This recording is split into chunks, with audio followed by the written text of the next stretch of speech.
संविधान की master class की श्रृंखला हम लोग चला रहे हैं और उसमें पहले हम नागरिकता के विषय में पढ़े हैं। सीए, एनआरसी, एनपीआर सबको कवर किया है, लेकिन अब हमें कवर करना है मौलिक अधिकार, नीति निर्देशक तत्व, मूल कर्तव्य और फिर आगे ज्यूडिशरी के बारे में जानना है, पार्लियामेंट्री सिस्टम के बारे में जानना है।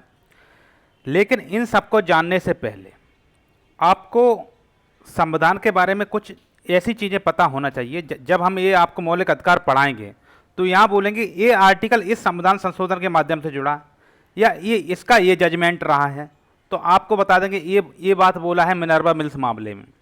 अब आपको यही नहीं पता मिनर्वा मिल्स मामला क्या है, पता भी है तो एक सीक्वेंस से नहीं पता है चीज़ें क्या हैं। अब कभी पढ़ेंगे आपको शंकरी प्रसाद के बारे में बता देंगे तो कभी गोपालन केस आ जाएगा, और कभी आपको फंडामेंटल राइट और डीपीएसपी में जो टकराव है वो समझेंगे आप, तो कभी आपको लैंड रिफॉर्म्स के संबंध में चीज़ें समझ में आएंगी। तो ये सब क्या है, ये घालमेल हो जाता है, ठीक है। और सब जाके आप देखते हो जिसमें सभी में जो है एक सीक्वेंस से जाएंगे और केशवानंद भारती केस को टच करेंगे। तो इसकी क्या है, इसकी एक सीरीज है अलग अलग। अगर आप इसे समझ लोगे सीरीज का, तो आप ये समझ लीजिए आपने पूरा संविधान समझ लिया। पूरा संविधान यही है, और ये इतना इंपॉर्टेंट होगा जो मतलब संविधान की क्लास में सर्वाधिक इंपॉर्टेंट क्लास ये होगी। फिर संविधान का हर चीज़ यहीं से निकलेगा। जुडिशरी का क्या सिस्टम है, कॉलेजियम क्या है, वो भी यहीं से निकलेगा। इंदिरा गांधी गवर्नमेंट के टाइम पे जो अमेंडमेंट हुआ वो भी यही है, मोदी गवर्नमेंट के टाइम पे जो हुआ वो भी यहीं से निकलेगा, ठीक है। तो आप पहले हम सब सीरीज का नाम आपको क्रमागत तरीके से बता देते हैं। ये सीरीज का प्रारंभ कहाँ से हुआ, देखिए मेन बात क्या थी। मेन बात आप जाइए संविधान सभा में। संविधान सभा में बी आर अम्बेडकर के विचार आप सुनिए वहाँ पे, फिर पंडित नेहरू के विचार देखिए। सरदार वल्लभ भाई पटेल कह रहे हैं कि उसमें जो पोटा उटा लगता है ना, प्रिवेंशन एक्ट, इनका समर्थन कर रहे हैं। तो जवाहरलाल नेहरू कह रहे हैं कि समाजवाद का मॉडल होना चाहिए। बी आर अम्बेडकर इन सब के बीच बैलेंस की बात करते हैं। तो ये सब हमें समझना है और तभी हम संविधान को समझ पाएंगे, क्योंकि ये मौलिक अधिकार, मूल कर्तव्य, नीति निर्देशक तत्व, ये क्या है, ये संविधान के दार्शनिक भाग हैं। इस पे हमारा सुप्रीम कोर्ट इंटरप्रिटेशन करता था, मतलब इसकी व्याख्या करता है। लेकिन कई जजमेंट ऐसे हैं सुप्रीम कोर्ट ने लेजिस्लेचर का काम किया है, मतलब जो काम संसद को करना चाहिए वो काम सुप्रीम कोर्ट कर रहा है। तो फिर एक अवधारणा आई, मतलब जुडिशियल न्यायिक सक्रियता आई। लेकिन जब सुप्रीम कोर्ट बहुत ज़्यादा आगे बढ़ जाएगा तो फिर उसे जुडिशियल ओवर रीच बोलेंगे। मतलब न्यायपालिका की अत्यधिक हस्तक्षेप और वो शक्तियों के पृथक्करण के सिद्धांत के खिलाफ है। तो ये सब चीज़ें समझना है। तो मतलब मामला गंभीर है। यहाँ हम 5 सीरीज पढ़ेंगे और इस मामले को गंभीर को सरल कर देंगे, ठीक है। तो पहले आप समझिए, पहली सीरीज होगी 1, जिसमें हम पढ़ेंगे व्यक्तिगत स्वतंत्रता, अर्थात आर्टिकल 21 की बात। और ये कहाँ से आया, ये सबसे पहले जो आया ए के गोपालन case versus state of Madras 1950 में, ठीक है। इसमें गोपालन केस से कैसे मेनका गांधी केस में सुप्रीम कोर्ट की अलग अलग व्याख्याएं रही, ठीक है। किस आर्टिकल के तहत सुप्रीम कोर्ट अपनी ही व्याख्या को बदलता है, कैसे बदलता है, और कॉन्स्टिट्यूशनल बेंच क्या है। दूसरी सीरीज में आएगी, दूसरी सीरीज में हम लोग आएंगे उसमें फंडामेंटल राइट वर्सेस डीपीएसपी, मूल अधिकार बड़े हैं कि नीति निर्देशक तत्व हैं। तो तीसरी सीरीज होगी right to property versus land reforms, मतलब जो संपत्ति का अधिकार ज़्यादा महत्वपूर्ण है कि लैंड रिफॉर्म्स ज़्यादा महत्वपूर्ण है। नेहरू जी के टाइम पे सुप्रीम कोर्ट क्या कहता था, इंदिरा गांधी के टाइम पे सुप्रीम कोर्ट क्या कह रहा है, और आज की व्यवस्था क्या है। और चौथी सीरीज हमारी रहेगी पार्लियामेंट की अमेंडमेंट पावर क्या है और जुडिशरी की पावर क्या है, मतलब जुडिशरी उसकी न्यायिक समीक्षा कर सकता है कि नहीं, न्यायिक पुनरावलोकन कर सकता है कि नहीं, ठीक है। और 5वीं सीरीज होगी टेरिटरी वर्सेस इंटरनेशनल एग्रीमेंट, मतलब हम अपने विदेश से कोई पार्ट इंडिया में ले लेते हैं तो ठीक है, जब इंडिया का कोई पार्ट विदेश को देंगे तब उसकी क्या प्रक्रिया रहेगी, वो इसमें समझेंगे हम लोग, ठीक है। स्टार्ट करते हैं।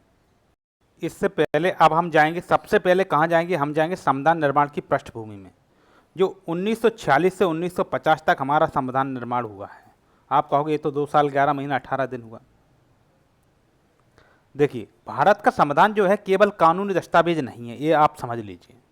यह उस संघर्ष, विचारधारा और परिस्थितियों का प्रत्यक्ष परिणाम है जिनसे भारत 1940 से 1950 के बीच गुजर रहा था।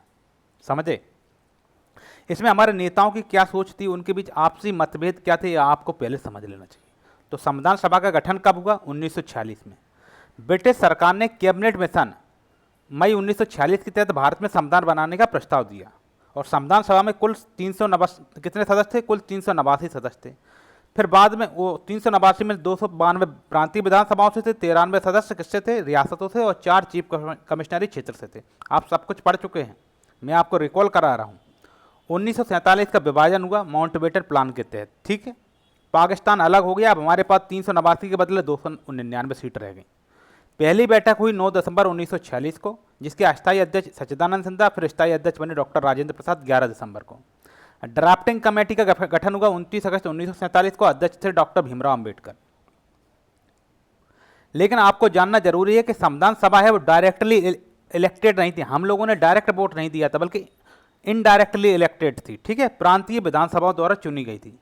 बी आर अम्बेडकर की सोच क्या थी और उनका विजन क्या था, आपको जानना बहुत जरूरी है जब संविधान का दार्शनिक भाग खासकर आपको पढ़ना है। तो अंबेडकर को संविधान सभा में शुरू से बहुत बड़ी चुनौतियां मिली थी, क्योंकि अंबेडकर साहब जो थे वो कांग्रेस द्वारा सीधे नहीं चुने गए थे, बल्कि बंगाल की अनुसूचित जनजातियों का प्रतिनिधित्व कर रहे थे। मैंने बताया था ना, फिर वो बंगाल भी उसमें बांग्लादेश में चला गया, फिर वो जो जयकर के सीट पर वो बॉम्बे से चुनाव लड़े थे।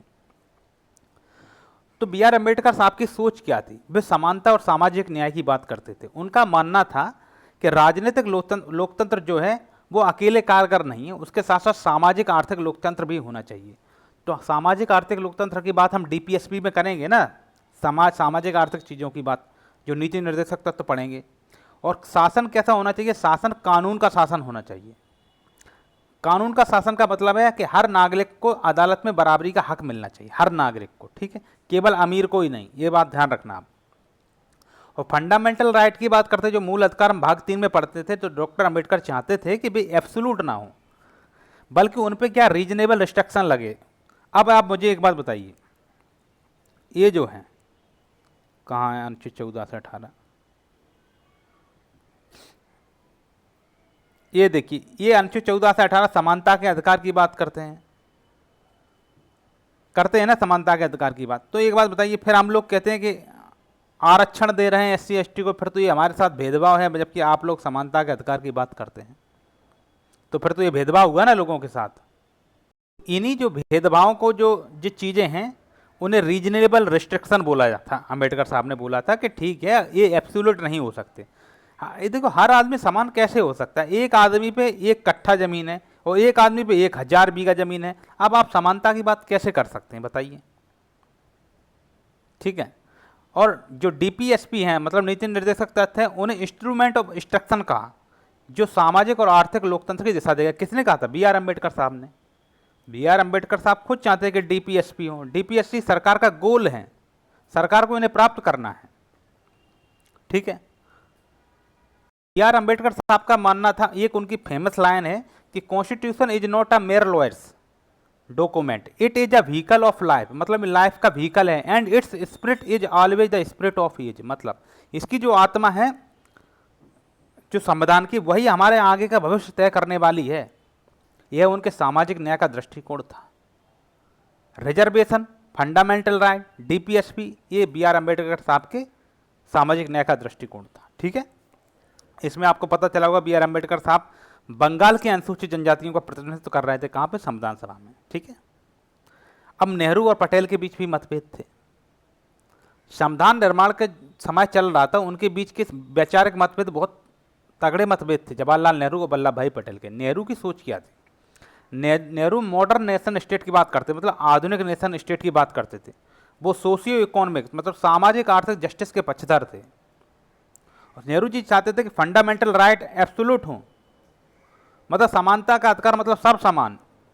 बी आर अम्बेडकर कैसे चाहते थे? रिस्ट्रिक्शन हो इनके बीच में। एक बात ध्यान रखना, जैसे मान लो, जैसे right to freedom of speech है, मतलब इस पर कोई प्रतिबंध नहीं होना चाहिए, नेहरू जी का मानना था। क्योंकि नेहरू जी थोड़ा आधुनिकता बात, आमेर की सोच की बात करते थे, लेकिन अमेरिका और भारत में अंतर है ना।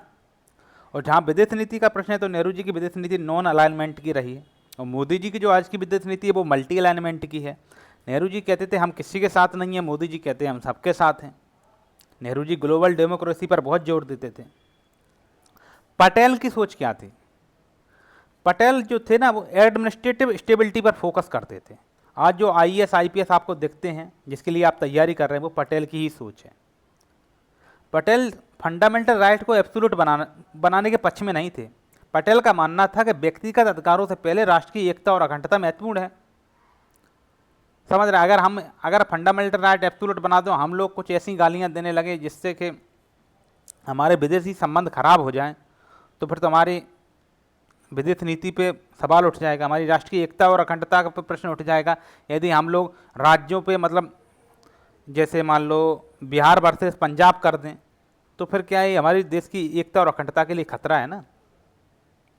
तो पटेल का फोकस था रियासतों के एकीकरण पे और कानून व्यवस्था बनाए रखने पे। जैसे मान लो पटेल पीएम होते तो जो बेरूबारी जो मामला है, बेरूबारी संघ, आप आगे पढ़िएगा, तो नेहरू जी ने क्या किया था, ये पाकिस्तान को दे दिया था। पटेल जी देने पे नहीं लेने पे विश्वास रखते थे। ठीक है, इनके टकराव के कुछ एग्जाम्पल आप देख लीजिए। राइट टू प्रॉपर्टी मतलब संपत्ति के अधिकार पे पटेल और नेहरू की एक डिबेट देखिए। नेहरू चाहते थे कि समाजवाद लागू करने के लिए जमींदारी एवोल्यूशन हो, यानी राज्य संपत्ति का अधिग्रहण करेगा। पटेल को डर था कि अगर किसानों जमींदारों को उचित मुआवजा नहीं मिलेगा तो असंतोष और अशांति बढ़ेगी। नेहरू जी समझते थे कि जैसे ये लैंड है, इसको हम सबको दे देंगे। पटेल जी कहते थे कि सबको तो दे देंगे ठीक है, लेकिन देश की एकता के लिए ज़रूरी है कि आपस में ये जो तलवारें ना खिंच जाएँ, उसके लिए ज़रूरी है कि उन्हें मुआवजा वगैरह दे दो, फ्री में किसी की ज़मीन मत लेना। उनका ये मानना था। ठीक है, इसका आउटकम क्या निकला? इसका आउटकम निकला मतलब हम लोगों में आपसी विवाद थे, लेकिन आउटकम सबकी सहमति से निकला। संविधान में राइट टू प्रॉपर्टी को फंडामेंटल राइट बनाया गया, नेहरू जी की बात मान ली गई, लेकिन स्टेट को सामाजिक सुधार हेतु रीजनेबल रिस्ट्रिक्शन भी रखे गए। मतलब राइट टू प्रॉपर्टी हमने संविधान में जोड़ा, संपत्ति का अधिकार, लेकिन और फिर इस संपत्ति अधिकार से सबसे ज़्यादा परेशान नेहरू जी बहुत रहे हैं, वो आगे जाके देखिए आप। तो रीजनेबल रिस्ट्रिक्शन, मुआवजे की बात कही गई है। अब फिर मुआवजे के लिए पैसा नहीं था उतना, यही फिर आगे जाके केशवानंद भारतीवाद में संपत्ति का अधिकार बड़ा मुद्दा बना। अब मौलिक अधिकारों का जन्म कैसे हुआ? भारत के संविधान सभा जो थी उसमें बहुत लंबी बहस चली मौलिक अधिकारों के जन्म के पीछे। क्या संविधान व्यक्ति को एब्सोल्यूट अधिकार देगा या राज्य को सार्वजनिक हित में उस पर नियंत्रण का अधिकार देगा? अब कई सदस्य चाहते थे कि संविधान सभा के नागरिकों को एब्सोल्यूट राइट मिले, और क्यों मिले उसका कारण देते थे कि ब्रिटिश राज जो चल रहा था वहाँ हमारे अधिकारों का बहुत दमन हुआ है, अब हम लोगों को स्वतंत्रता मिलना चाहिए पूर्ण रूप से। एग्जाम्पल के तौर पे आप केटी शाह का नाम सुनोगे। ये हम संविधान सभा के सदस्य थे और उन्होंने बार बार कहा कि राज्य के हाथ में बहुत अधिक शक्ति देना खतरनाक होगा। ठीक है, मतलब नागरिकों को मौलिक अधिकार बिना किसी रिस्ट्रिक्शन के दिए जाएं। क्योंकि नेहरू और पटेल जैसे नेता क्या मान रहे थे कि एब्सोल्यूट राइट यदि हम दे देंगे तो राज्य काम ही नहीं कर पाएगा। अगर फ्रीडम ऑफ स्पीच एब्सोल्यूट हो जाए तो ये भाई हिंदू मुस्लिम दंगे हो सकते हैं, इसकी वजह से सेक्टर जो अलगाववादी भावनाएं भड़क सकती हैं। अगर राइट टू प्रॉपर्टी जो है संपत्ति का अधिकार एब्सोल्यूट हो जाता तो अभी लैंड रिफॉर्म्स हो पा, एक आदमी पे 1000 रहता, एक बीघी पे एक बीघा भी नहीं रहता, एक पे 1000 बीघा रहता, तो कैसे होता? इन सब के बीच में फिर अंबेडकर साहब का बैलेंस आया, उनका संतुलन। अंबेडकर साहब ने कहा कि जो एब्सोल्यूट राइट ठीक नहीं है, इन पे मतलब कंट्रोल होना चाहिए। फिर जब आप मूल अधिकार पढ़ोगे तो उन पे देखना आर्टिकल 19 है पूरा एब्सोल्यूट नहीं हो, 19 के बाद में ABCD करके स्वतंत्रता देखिए, फिर 19(2), 19(3), 19(4), 19(4), 19(5) से उन स्वतंत्रताओं को छीना नहीं है, लेकिन उन स्वतंत्रताओं पर रोक भी लगाई है। इसीलिए आपको मूल अधिकार पढ़ाने से पहले ये सब चीज़ें पढ़ना जरूरी है। ठीक है, तो भारत का जो संविधान है व्यक्ति और राज्य के बीच क्या करता है, बैलेंस बनाकर चलने पे बनाता है। ठीक है, अब आते हैं नीति निर्देशक तत्व पे। ये हम कहाँ से लिए हैं? आयरलैंड से लिए हैं। लेकिन कुछ लोग बोलते हैं कि ये तो हम जो हमारे 1935 के एक्ट में इंस्ट्रूमेंट ऑफ इंस्ट्रक्शन थे उससे लिए हैं। तो आप लोग कंफ्यूज हो जाते हैं कि ये कैसे है। देखिए 1935 के इंस्ट्रूमेंट ऑफ एक्ट से ही हम लोग लिए हैं, इंस्ट्रूमेंट ऑफ इंस्ट्रक्शन से लिए हैं नीति निर्देशक तत्व को। लेकिन 1935 के एक्ट में जो इंस्ट्रूमेंट ऑफ इंस्ट्रक्शन थे उन्हें हम आयरलैंड से लिए थे। ठीक है, क्लियर?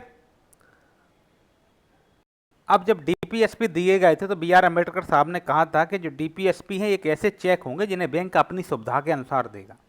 ठीक है, यह राज्य के शासन के लिए मार्गदर्शन का काम करेंगे और न्यायिक रूप से नॉन जस्टिसिएबल होंगे। मतलब ये न्याय, ये नहीं है कि भाई सरकार इस डीपीएसपी के लिए हम वहाँ पे चले जाएंगे, कहाँ पे, न्याय में चले जाएंगे, कोर्ट में चले जाएंगे, जबकि मूल अधिकार के लिए हम लोग कोर्ट में जा सकते हैं। और तभी से हमारे संविधान में एक बात चलती है, देखो हमारे संविधान को पार्शली जस्टिसेबल और पार्शली नॉन जस्टिसेबल मानते हैं। मतलब हम लोग पार्शली तो जस्टिसेबल भी हैं और पार्शली नॉन जस्टिसेबल भी हैं। ठीक है, समझ गए। अब इसमें क्या है, फंडामेंटल राइट और डीपीएसपी अर्थात मूल अधिकार और नीति निर्देशक तत्व में सबसे बड़ा टकराव की शुरुआत हुई चंपकम दोराई राजन केस 1951 से। चंपकम दोराई राजन केस 1951, ये क्या था, मामला क्या था इसका। मद्रास सरकार जो थी उस समय, मद्रास राज्य था, तमिलनाडु नहीं था। उनने क्या किया, शिक्षा में कम्युनल आदेश जारी कर दिया। मतलब सरकार का सांप्रदायिक आदेश जारी हो गया, जिसके आधार पर हम जाति के आधार पर सीटें आरक्षित की इनने। और सरकार का तर्क था कि डीपीएसपी जो नीति निर्देशक तत्व है उसका आर्टिकल 46 आप पढ़ना, आर्टिकल 46। यहाँ से आपको आर्टिकल, जो इम्पोर्टेंट आर्टिकल है वो यहीं याद हो जाएंगे आपको। जब हम नीति निर्देशक तत्व आपको पढ़ाएंगे तो वो तो रिवीजन होगा एक तरीके से आपका। ऐसे ही पढ़ना है संविधान को, आज तक नहीं पढ़े होंगे आप ऐसे कि नीति निर्देशक, हमारे पढ़ाने का तरीका होगा हम नीति निर्देशक तत्व तो पहले पढ़ाएंगे, फिर उसके बाद मूल अधिकार पढ़ाएंगे, फिर मूल कर्तव्य पढ़ाएंगे, और उससे पहले हम सारे जजमेंट आपको पढ़ा देंगे। जजमेंट आपको पता होगा तो आप पकड़ लेंगे। 15 का 4 कब जोड़ा गया है, अरे यार 15 का 4 कब जोड़ा, इस केस से जोड़ा गया। आपको केस के बारे में पता नहीं है, इस केस से जोड़ा गया। अभी मान लो मैं आपको किसी जगह की यात्रा कराता हूँ, मान लो मैं आपको पैलेस ऑफ पेंसिया की यात्रा कराता हूँ, पैलेस ऑफ पेंसिया, सीधा ले जाता हूँ पैलेस ऑफ पेंसिया, बैठा दूंगा और कहूँगा देखो घूमो, आपको समझ में ही नहीं आएगा क्या माहौल है जब उसके बारे में। और जैसे ही मान लो हवा महल की यात्रा कराने के लिए जयपुर ले जाता हूँ, आपको पहले ही से बता दूंगा राजा प्रताप सिंह ने बनाया था, ये अजमेर का किला था, जोधाबाई यहीं की थी। जब आप ये सब कुछ जानकारी रखते हैं, उसके बाद आप जयपुर घूमने जाएंगे तो आपको एक अलग ही मतलब उसमें एक समझ भी आएगा और रुचि भी होगी घूमने में आपकी। ठीक है, तो चीज़ों को ऐसे पढ़ना है, इसे बोलते हैं रिवर्स इंजीनियरिंग। मैं रिवर्स इंजीनियरिंग से आपको पढ़ाऊंगा। ठीक है, तो चंपकम दोराई राजन केस 1951 मद्रास सरकार का कम्युनल ऑर्डर था कि हम जाति के आधार पर सीटें देंगे और सबको जाति के हिसाब से सीटें बांट दी। और सरकार का तर्क था कि हम जो नीति निर्देशक तथ्य है उसका अनुच्छेद 46 है, उसमें बीकर सेक्शन के अपलिफ्टमेंट की बात की गई, हम उसे लागू कर रहे हैं। ठीक है, अब एक चंपकम दोराई राजन एक कोई ब्राह्मण थी, उनने क्या किया, इसको सुप्रीम कोर्ट में चुनौती दी। और किस ब्याप पे दी, फंडामेंटल राइट टू इक्वलिटी। ठीक है, और ये देखिए फंडामेंटल राइट टू इक्वलिटी, ये देखिए इस आर्टिकल के आधार पर चुनौती दी उसे कि इसमें तो लिखा है राज्य धर्म के, मूल वंश के, जाति के, लिंग एवं जन्मस्थान के आधार पर भेदभाव नहीं कर सकता, और आप जाति के आधार पर भेदभाव कर रहे हैं। मतलब छोटी जाति है, जो छोटी जाति नहीं ऐसे बोलते हैं, जो दलित वर्ग है, मतलब SC ST कम्युनिटी, उन्हें आप ज़्यादा आरक्षण दे रहे हैं, हम लोगों को कम दे रहे हैं, कुछ ऐसी बात। ठीक है, तो ये तो अनुच्छेद 15 का उल्लंघन है सुप्रीम कोर्ट के सामने का। तो सुप्रीम कोर्ट का फैसला आया कि ये तो कह रही हैं ये अनुच्छेद 15 का उल्लंघन है, जबकि सरकार कह रही है अनुच्छेद 46 के माध्यम से हम लोगों को बीकर सेक्शन को अपलिफ्टमेंट कर रहे हैं। मतलब उसमें अनुच्छेद 46 में उल्लेख है कि बीकर सेक्शन के अपलिफ्टमेंट की बात कही है, अनुसूचित जाति जनजाति वगैरह का कल्याण की बात कही गई है। तो सुप्रीम कोर्ट ने कहा भाई कि जो अनुच्छेद 15 है ये मौलिक अधिकार है, और जो अनुच्छेद 46 है नीति निर्देशक तत्व है, इनको इन पे श्रेष्ठता है। मतलब 15 बड़ा है 46 की तुलना में, सुप्रीम कोर्ट ने ये कहा। यानी डीपीएसपी को लागू करने के नाम पर आप फंडामेंटल राइट का उल्लंघन नहीं कर सकते। अब इस पे क्या है, अब इस पे संसद की प्रतिक्रिया आई। नेहरू सरकार ने सुप्रीम कोर्ट के फैसले से असहमति जताई, और फिर क्या किया नेहरू सरकार ने, क्या किया, ठीक है, उन्होंने कहा मौलिक अधिकार बड़े हैं, सुप्रीम कोर्ट कह रहा है मौलिक अधिकार बड़े हैं डीपीएसपी से। ठीक है, नेहरू सरकार ने कहा हम सुप्रीम कोर्ट की बात मानेंगे, मानना भी चाहिए, लेकिन हमारे पास एक अनुच्छेद 368 है जिससे संविधान ने हमें संविधान संशोधन की शक्ति दी है। ठीक है, उस संविधान संशोधन की शक्ति के तहत हम फंडामेंटल राइट में एक फंडामेंटल राइट और जोड़ देते हैं।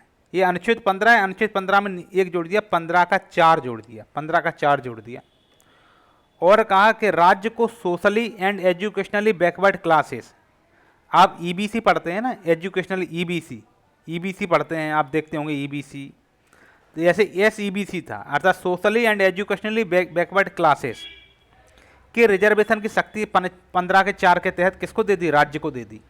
ठीक है, अब क्या हुआ, ये रीजनेबल रिस्ट्रिक्शन का जो दायरा है वो बढ़ गया, फ्रीडम ऑफ स्पीच सीमित हो गई। अब देखो कैसे बढ़ा है, कैसे सीमित हुई, इसे समझो। अनुच्छेद 15 क्या है? ये मूल अधिकार है, पर हमारे मूल अधिकार क्या है? एब्सोल्यूट नहीं है, उसमें रीजनेबल रिस्ट्रिक्शन लगे हुए हैं। ठीक है, अब आप ऐसे ही सोच लीजिए, हमें हर जगह घूमने फिरने का अधिकार है, कहीं भी बस जाने का अधिकार है अपने देश में, भारत में है ना, बस जाने का अधिकार आर्टिकल 19 के तहत। फिर हम लोग जम्मू कश्मीर में या उत्तर पूर्व के राज्यों में घर क्यों नहीं खरीद पाते हैं? क्यों नहीं खरीद पाते? क्योंकि हमारे संविधान में अधिकार भी दिए हैं और फिर रीजनेबल रिस्ट्रिक्शन भी दिए हैं। ठीक है, तो 15 का 4 क्या होगा? जो 15 ने जो बात बोली थी ना, उसमें किंतु जोड़ दिया 15 के 4 ने, कि हाँ बात ये सही है 15 की, लेकिन जब सरकार सोशली और एजुकेशनली बैकवर्ड क्लास की बात करेगी तो रिजर्वेशन की जो शक्ति है वो सरकार के पास होगी, और फ्रीडम ऑफ स्पीच तो सीमित हो गई। मतलब इसका मतलब ये हुआ, और इसका पावर घट गया और इसका पावर बढ़ गया। ठीक है, मतलब ये पहला अवसर था जब पार्लियामेंट ने, अर्थात संसद ने ज्यूडिशरी के खिलाफ अपनी शक्ति दिखाई अनुच्छेद 368 के तहत। देखो, नेहरू जी की जो सोच थी वो सोशलिज्म सोच थी, अर्थात, और जबकि ज्यूडिशरी की जो सोच रही है वो लिबरल सोच रही है। तो नेहरू जी मानते थे कि जो डीपीएसपी है, नीति निर्देशक तत्व हैं, ये भारत को असली लोकतंत्र इसी से मिलेगा, डीपीएसपी से मिलेगा, ना कि फंडामेंटल राइट से मिलेगा। देखो मैं समझा देता हूँ, नेहरू जी क्या कहते थे? नेहरू जी कहते थे हमें लैंड रिफॉर्म करना, भूमि सुधार करना है, जमींदारी को समाप्त करना है, रिजर्वेशन देना है लोगों को, तो उसके लिए कैसे देंगे? डीपीएसपी के माध्यम से। इसलिए नेहरू जी ने क्या किया? संविधान में संशोधन करना चालू किया। पहले पहला संशोधन किया, फिर चौथा किया, फिर 17वां अमेंडमेंट किया, ऐसे मतलब 17 अमेंडमेंट तक नेहरू जी ने किए, ताकि प्रॉपर्टी राइट है उसे कमजोर कर सकें और डीपीएसपी को मजबूत कर सकें। और फिर बाद में प्रॉपर्टी राइट खत्म हो जाएगा, वो आप आगे चल के देखिएगा। अब जुडिशरी क्या मानती थी? न्यायपालिका की सोच थी लिबरल। जुडिशरी मानती थी कि ये फंडामेंटल राइट हैं, इन्हें ये जस्टिसेबल हैं, अर्थात इनका उल्लंघन होता तो न्यायालय में बात दर्ज हो जाएगा। और गोलकनाथ से पहले भी कई फैसलों में सुप्रीम कोर्ट ने, मतलब ये गोलकनाथ का एक अच्छा फैसला था जिसमें सुप्रीम कोर्ट ने कहा था कि संसद फंडामेंटल राइट में संशोधन नहीं कर सकती। तो गोलकनाथ फैसले से पहले भी सुप्रीम कोर्ट ने सरकार को हिंट दी है कि पार्लियामेंट यानी संसद नीति निर्देशक तत्व के नाम पर मूल अधिकारों का बलिदान नहीं कर सकती। सुप्रीम कोर्ट का दृष्टिकोण था कि स्टेट के जो सामाजिक सुधार हैं जरूरी हैं, लेकिन जो इंडिविजुअल राइट हैं उन्हें कुर्बान नहीं कर सकते। देखो, जो सामाजिक सुधारों की बात वो करेगा नीति निर्देशक तत्व, इंडिविजुअल राइट की बात करेगा फंडामेंटल राइट। अब इसका जनता पर क्या प्रभाव पड़ा? जनता पर ये प्रभाव पड़ा, नेहरू जी ने जब संविधान संशोधन किया, संविधान संशोधन के माध्यम से जो बड़े बड़े जमींदारों थे उनकी ज़मीनें छोड़कर छोटे छोटे ज़मीनों को दे दिया, बांट दिया, तो लोगों को लाभ हुआ इससे, नेहरू जी की वजह से, ध्यान रखना। लेकिन बड़े जमींदार और उद्योगपति थे वो सुप्रीम कोर्ट में लगातार याचिकाएं डाल रहे थे। तो यहीं से पार्लियामेंट बनाम सुप्रीम कोर्ट की खींचतान शुरू हो गई, नेहरू जी के काल से ही शुरू हो गई। अब चलते हैं राइट टू प्रॉपर्टी को हम लोग समझते हैं। यहाँ राइट टू प्रॉपर्टी के लिए 2 आर्टिकल इंपॉर्टेंट है। एक 19 का 1 का F, इसे F को आप फाइनेंस से याद रखिए, तो एक आर्टिकल 31, अनुच्छेद 31, ठीक है। तो 19 का 1 का F क्या कहता था कि भारत के नागरिक को संपत्ति रखने, ये देखिए ये जो है विदेशियों पे लागू नहीं होता। कोई विदेशी कहेगा हम भी भारत में संपत्ति रखेंगे, नहीं भाई। तो भारत के नागरिक को संपत्ति रखने और अधिग्रहण करने का अधिकार है 19 के 1 के F के तहत, ठीक है। और अनुच्छेद 31 जो है वो कहता था राज्य यदि संपत्ति लेना चाहता है तो ले ले, कोई दिक्कत नहीं है, पर बदले में उसे जिसकी संपत्ति आता है, जिसकी जमीन है, उसे कंपनसेशन दे दें। मतलब ये था कि इंडिविजुअल को एब्सोल्यूट राइट था प्रॉपर्टी से संबंध में, स्टेट की शक्ति थी सीमित।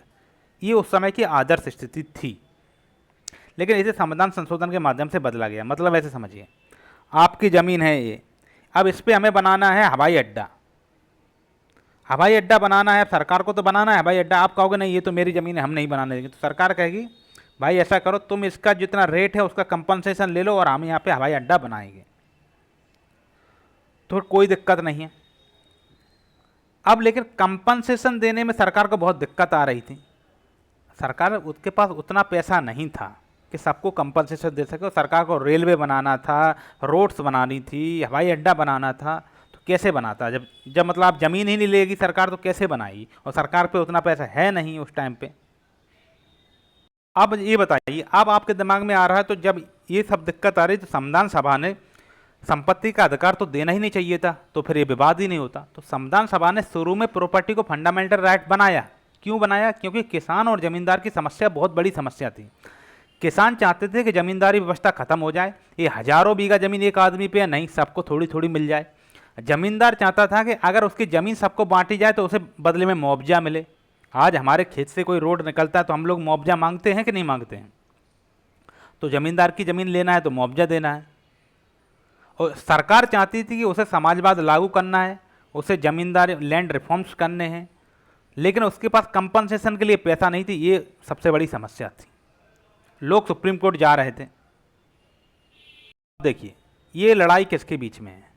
ये लड़ाई हम जैसे छोटे लोग थे, गरीब लोग थे, ये इनके पास इतनी इतनी ज़मीन है और इतनी बड़ी ज़मीन वाले ज़मींदार के बीच में लड़ाई है। सरकार इनके पक्ष में थी, छोटे छोटे लोगों के लैंड रिफॉर्म्स करना था। ज़मींदार ये बहुत पैसे वाले थे, सुप्रीम कोर्ट चले जाते थे। सुप्रीम कोर्ट ने कहा ठीक है, सरकार को अगर लैंड रिफॉर्म्स करना है, भूमि सुधार करने हैं तो बिल्कुल करे, लेकिन जो ज़मींदार हैं उसे एडिक्वेट कंपनसेशन दे दे, क्योंकि वो उनका संपत्ति का अधिकार है, सुप्रीम कोर्ट ने कहा। अब लैंड रिफॉर्म्स, इससे क्या हुआ? एडिक्वेट कंपनसेशन के पास सरकार के पास पैसे नहीं थे। एडिक्वेट कंपनसेशन मतलब पर्याप्त कंपनसेशन। मतलब हम कहेंगे हम अपना एक कट्ठा 5 लाख में देंगे, तो सरकार को 5 लाख देना है। अब सरकार कह रहा पूरा बीघा 5 लाख में दीजिए, कट्ठा के पैसा ही नहीं है, उतना कहाँ से दें? और हमें तुम्हारी ज़मीन लेना है, ऐसे नहीं लोगे तो फिर हम देखते हैं संविधान संशोधन करके ले लेंगे। तो नेहरू जी को ये लगने लगा था कि ये जुडिशरी है, ये समाजवाद के रास्ते में बाधा है, और फिर संविधान संशोधनों की एक श्रृंखला चालू हो गई। अभी आप क्या कीजिए, एक होलिस्टिक अप्रोच से सब कुछ पढ़ लीजिए, फिर मैं अलग अलग सीरीज को अलग अलग से समझा दूंगा, ठीक है? तो क्या हो रहा था, चंपकम दोराई राजन केस था 1951 का, उसमें सुप्रीम कोर्ट ने रिजर्वेशन को स्ट्राइक डाउन कर दिया। जमींदारी एबोल्यूशन पर रोक लगा दी सुप्रीम कोर्ट ने। मतलब सरकार कोई काम ही नहीं कर पा रही थी जो सरकार को करना था, तो सरकार ने संविधान में संशोधन किया। पहला संविधान संशोधन में अनुच्छेद 15 का 4 जोड़ा गया, जैसे कि आपको बताया है। इसके माध्यम से जो आज हमारे यहाँ आरक्षण मिलता है, वो इसी से पहले संविधान संशोधन से आरक्षण की शुरुआत हुई। 15 का 4 जोड़ा गया रिजर्वेशन को वैध करने के लिए। अनुच्छेद 19 का 2 जोड़ा गया, रीजनेबल रिस्ट्रिक्शन बढ़ाया गया। 19 के 2 में रीजनेबल रिस्ट्रिक्शन को और बढ़ाया, फ्रीडम ऑफ स्पीच को सीमित कर दिया यहाँ से, ठीक है? ये तो 2 हो गया। और एक अनुच्छेद 31 का ए और 31 का बी, ये इनके बारे में आपको आगे इंदिरा गांधी के टाइम पे और पढ़िएगा आप, अभी यहाँ जान लीजिए। 31 का ए और 31 भी जोड़ेगा। तो 31 का ए क्या था? 31 का ए क्या कह रहा है? ये कह रहा है राज्य को लैंड रिफॉर्म्स करने का अधिकार है, और राज्य लैंड रिफॉर्म्स करता है तो फंडामेंटल राइट का उल्लंघन नहीं माना जाएगा। मतलब राज्य क्या करता है, सड़क बनवा रहा है और सड़क बनवाने में किसी का जमीन ले लेता है, तो ये उसके मूल अधिकार का उल्लंघन नहीं माना जाएगा। और पहले ही संविधान संशोधन से 9वीं अनुसूची का जन्म हुआ। नेहरू जी ने कहा कि जो भी कानून हम 9वीं अनुसूची में डाल देंगे, जुडिशरी उन्हें फंडामेंटल राइट के उल्लंघन के नाम पर रद्द नहीं करेगी, ठीक है?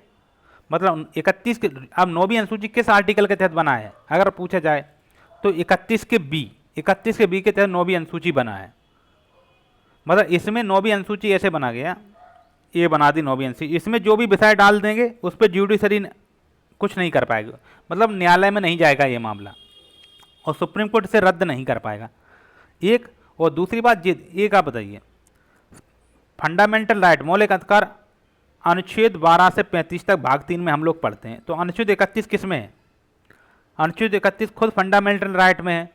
तो नेहरू जी ने 31 का ए और 31 का बी जोड़ दिया, मतलब ये भी तो अब फंडामेंटल राइट होगा। एक बात, ये अनुच्छेद 15 है, ये किस में है? मूल अधिकार में। अब 15 का 4 इसमें जोड़ दिया तो वो भी तो मूल अधिकार हो जाएगा ना लोगों का। तो इसमें सुप्रीम कोर्ट कुछ नहीं कर सकता। आप तो नहीं कहोगे ना मूल अधिकार, हम उसे ही मतलब हम रिजर्वेशन को मूल अधिकार ही बना दिए हैं। तब सुप्रीम कोर्ट क्या करेगा? मतलब ये सब चलने लगा। मतलब पहला मौका था जब पार्लियामेंट ने जुडिशरी की पावर को कट किया, पहले संविधान संशोधन के माध्यम से। पार्लियामेंट का सीधा कहना था कि हम लैंड रिफॉर्म्स करेंगे, हम जमींदारों की जमीन लेंगे, रोड बनाएंगे, रेल बनाएंगे, हवाई अड्डा बनाएंगे, गरीबों को जमीन देंगे। जुडिशरी चाहे इसे माने या ना माने, हम नहीं मानेगा तो संविधान संशोधन कर देते हैं और 9वीं अनुसूची में जो विषय डाल देंगे जुडिशरी का, उस पर उसका क्या कर पाएगा? जुडिशरी उसका उल्लंघन नहीं कर पाएगा। और जुडिशरी कहते था हम फंडामेंटल की राइट की रक्षा करेंगे। ठीक है, आगे समझेंगे कि ये 368 के अनुच्छेद 13 के, अनुच्छेद 13 में राज्य की परिभाषा है, वहाँ समझते हैं कि फंडामेंटल राइट को जुडिशरी फंडामेंटल राइट को क्यों इतना पकड़े थे।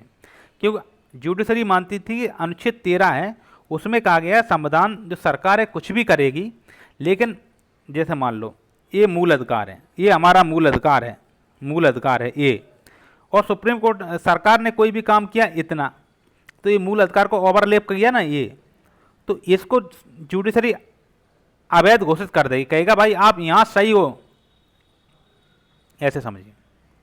ये होगा फंडामेंटल राइट, इस गवर्नमेंट का काम हो गया। सुप्रीम कोर्ट इसको तो सही कर देगी, इसको गलत कर देगी। ठीक है, इतना पार्ट गलत मान लेगी। ये था मामला, क्योंकि अनुच्छेद 13 राज्य की परिभाषा है और उसमें कहा गया है कि अगर कोई राज्य ऐसी विधि बनाएगा जिसमें फंडामेंटल राइट का उल्लंघन हो तो वो उस हिस्से से ही समाप्त हो जाएगा जितना वो फंडामेंटल राइट का उल्लंघन कर रहा है। मतलब राज्य ने कोई विधि बनाई जिसमें 10 बातें कहीं, 2 बातें फंडामेंटल राइट का उल्लंघन कर रही, तो 2 बातें सुप्रीम कोर्ट कट कर देता था। ठीक है, ये उसका उल्लंघन था। अब हमने पहले संविधान संशोधन को समझ लिया, अब चौथे संविधान संशोधन पे आते हैं। इसमें क्या था? पहले अमेंडमेंट के बाद सुप्रीम कोर्ट ने कई मामलों में कहा कि जो आप जमीन लो उसका कंपनसेशन एडिक्वेट होना चाहिए, मतलब पर्याप्त कंपनसेशन दो।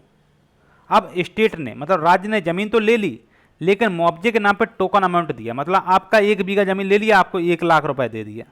अब आप कहोगे नहीं मुझे तो 10 लाख रुपए चाहिए, आप कोर्ट में चले गए, कोर्ट ने इस पर स्ट्राइक डाउन कर दिया। अब नेहरू जी की सरकार परेशान, नेहरू जी नाराज हो गए, और नेहरू जी ने क्या किया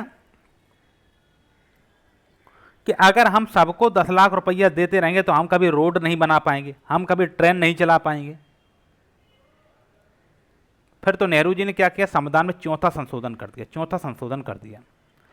और ये बात सुप्रीम कोर्ट किस बात पे बोलता था? क्योंकि ये अनुच्छेद 31 के 2 में लिखा था कि पर्याप्त मुआवजा दिया जाएगा।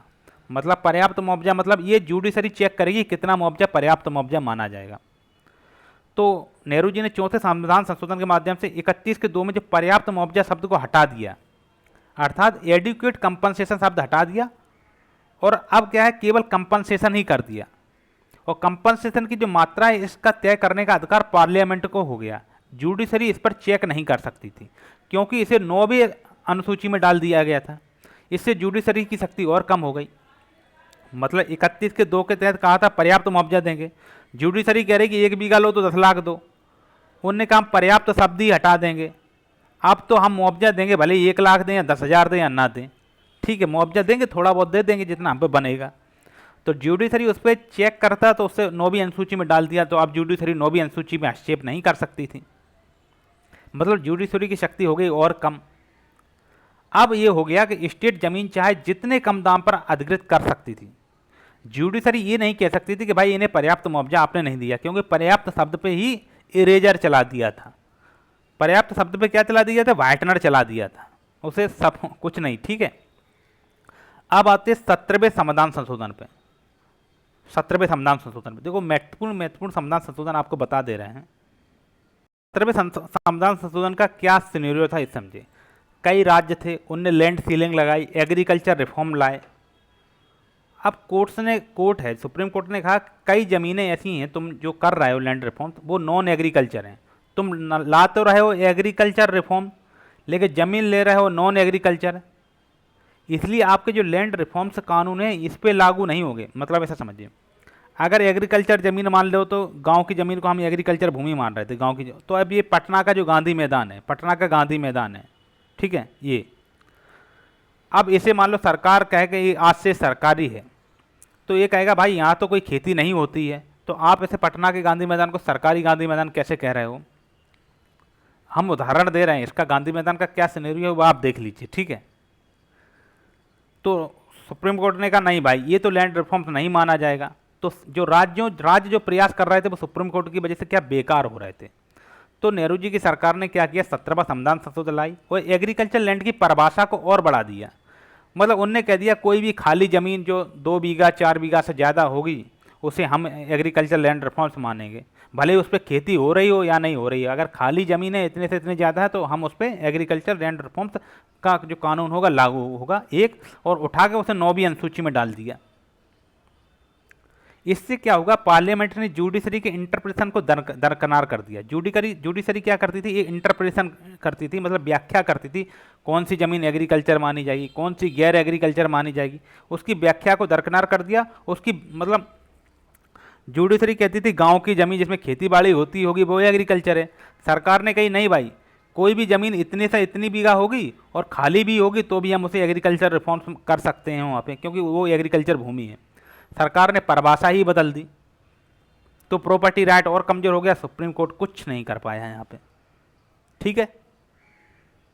अब तक जो बोला हूँ उसका रिवीजन करा देता हूँ। 1950 की शुरुआत हुई, जुडिशरी कहती थी अर्थात न्यायपालिका कहती रही कि प्रॉपर्टी राइट एब्सोल्यूट है, लेकिन सरकार ने क्या किया, सरकार ने पहला संविधान संशोधन लाई और 9वीं अनुसूची डाल दी जुडिशरी की पावर को कट करने के लिए। मतलब एक ऐसा डब्बा जिसमें कोई भी कानून डालेंगे तो जुडिशरी उस पर हाथ नहीं लगा सकती, ठीक है। फिर चौथा संविधान संशोधन लाई, कंपनसेशन की परिभाषा बदल दी, मतलब पर्याप्त कंपनसेशन में पर्याप्त पे ही बैठनर चला दिया। अब तो मतलब जितना कंपनसेशन सरकार के बस में होगा उतना देगी, नहीं देना होगा नहीं देगी। मतलब जुडिशरी यहाँ भी कुछ नहीं कर पाई। फिर जब एग्रीकल्चर लैंड की परिभाषा की बात आई तो सरकार ने परिभाषा ही बदल दी 17वें संविधान संशोधन के माध्यम से। नतीजा ये था कि 1970 तक प्रॉपर्टी राइट जो संपत्ति का अधिकार था वो लगभग खत्म हो गया, ठीक था। अब जनता पे क्या प्रभाव पड़ा ये जान लीजिए। अब जो जमींदारों की बड़ी बड़ी ज़मीनें थीं धीरे धीरे किसानों को मिलना चालू हो गई, जमींदारी व्यवस्था खत्म हो गई, जमींदार नाराज हुए और बार बार कोर्ट गए, लेकिन पार्लियामेंट ने उन लोगों को हरा दिया एक तरीके से। यहाँ पे क्या हुआ, पार्लियामेंट की जो सोशलिस्ट इमेज थी वो मजबूत हो गई। जुडिशरी पे आरोप लगा कि वह रिच फ्रेंडली है, मतलब बड़े। अब आप अपने दादाजी से पूछना, वो कभी सुप्रीम कोर्ट में कोई केस लड़ने गए थे क्या? नहीं गए थे। सुप्रीम कोर्ट में केस लड़ने कौन जाएगा जिस पे हजारों बीघा ज़मीन है, इस पर सैकड़ों बीघा ज़मीन है, वो जाएगा। हम जैसा 2 4 6 8 बीघा वाला आदमी क्या करेगा सुप्रीम कोर्ट में जाके। तो सुप्रीम कोर्ट उस समय कितना, तो ये परिभाषा था कि रिच के लिए सुप्रीम कोर्ट है, गरीब के लिए सरकार है, ठीक है। ये परिभाषा उस समय की थी। आगे का रास्ता क्या हुआ, तो अमेंडमेंट के बाद क्या हुआ, गोलकनाथ केस आया 1967 में, फिर केशवानंद भारती केस आया 1973 में, बाद में 44वां संशोधन हुआ, उसने राइट टू प्रॉपर्टी को जो इसे ख़त्म ही कर दिया, फंडामेंटल राइट से हटा दिया और उसे लीगल कॉन्स्टिट्यूशनल राइट बना दिया अनुच्छेद 300 के एक के तहत। अब ये लीगल कॉन्स्टिट्यूशनल राइट है अर्थात विधिक अधिकार है, अब ये मूल अधिकार नहीं रहा है, ठीक है। और एक किस आर्टिकल किस संविधान संशोधन से, 44वें संविधान संशोधन के माध्यम से इसे किया गया, ठीक है। मतलब इसे खत्म कर दिया 1978 में, मूल अधिकार बचा ही नहीं।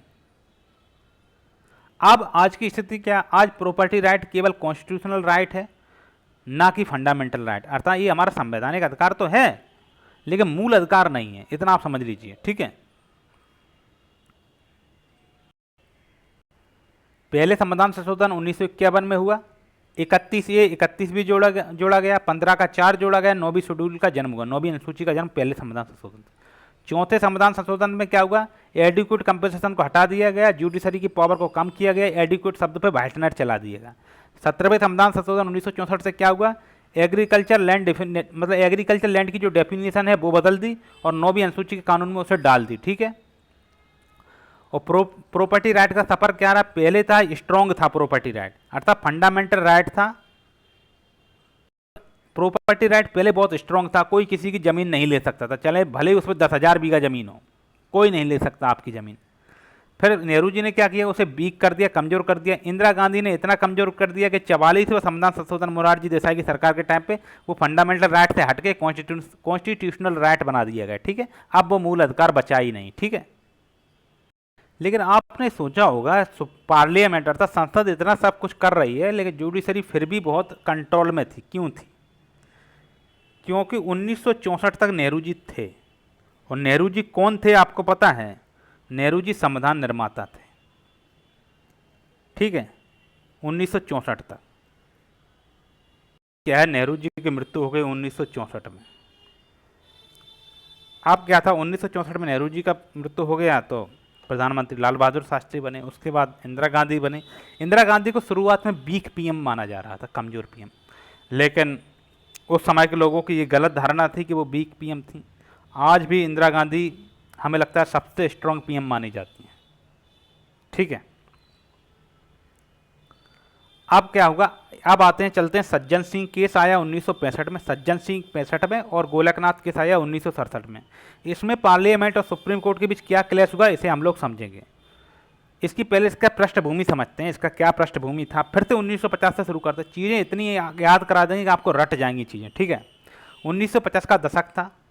सरकार किसकी थी? नेहरू की और कांग्रेस की, ठीक है। नेहरू जी का सपना था कि लैंड रिफॉर्म्स और जमींदारी एवोल्यूशन, इनका नेहरू जी का सपना था कि समाजवादी आधार पर। समाजवादी सोच किसकी है? नेहरू जी की। आपको पता होगा, नहीं पता होगा तो जान लीजिए, ठीक है। और संविधान में राइट टू प्रॉपर्टी था 19 के वन के ऐप के तहत और अनुच्छेद 31 के तहत। और राइट टू प्रॉपर्टी की वजह से कई हाई कोर्ट और सुप्रीम कोर्ट ने किसानों की याचिकाओं पर सरकार के कानून कर दिए थे रद्द। मतलब किसान कह रहे थे, किसान क्या, जमींदार लोग कह रहे थे हमारी भूमि आप कैसे ले सकते हैं हमसे, हमारी मर्जी के बिना। तो सरकार ने, सुप्रीम कोर्ट, हाई कोर्ट सरकार के कानून को रद्द कर देती थी। तो सरकार परेशान होकर बार बार संविधान संशोधन कर रही थी और फंडामेंटल राइट को सीमित करने की कोशिश कर रही थी। कौन? सरकार। और आपको जैसे पढ़ाया, पहला संविधान संशोधन, चौथा, 17वां। पार्लियामेंट ने 9वीं अनुसूची बनाई अनुच्छेद 31B से। किस 9वीं अनुसूची का संबंध किससे? 31 के बी से, ठीक है। ताकि लैंड रिफॉर्म्स वाले जो कानून हैं उनको न्यायिक समीक्षा से बचाया जा सके। किससे बचा सके? न्यायिक समीक्षा से, ठीक है। जुडिशियल रिव्यू से बचाया जा सके। जुडिशरी क्या बोली, न्यायपालिका क्या बोली कि फंडामेंटल राइट को ऐसे कमजोर नहीं कर सकते आप लोग। और यही जो संघर्ष है ना, ये सज्जन सिंह 1965 और गोलकनाथ 1967 में सामने आया। तो पहले सज्जन सिंह को समझ लेते हैं। इसके पिटिशनर पता कौन थे? सज्जन सिंह। और सज्जन सिंह कौन थे? राजस्थान का नाम सुना होगा, राजस्थान हाई कोर्ट के चीफ जस्टिस थे सज्जन सिंह। कोई हल्के फुल्के आदमी नहीं थे, हम आप जैसे गरीब नहीं थे, ठीक है। उन्होंने सरकार की लैंड रिफॉर्म्स को चुनौती दी। कहाँ? सुप्रीम कोर्ट में।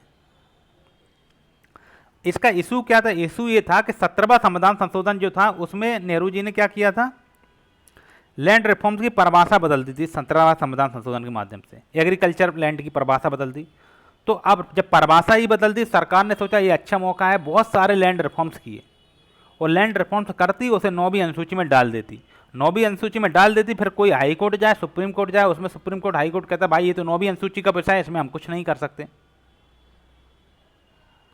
तो इनने क्या किया, सज्जन सिंह ने सीधा एक प्रश्न पूछा कि पार्लियामेंट जो है, संसद जो है, उसे फंडामेंटल राइट में अमेंड अर्थात संशोधन करने की जो शक्ति है वो क्या असीमित है? उस पर कोई लिमिट नहीं है क्या?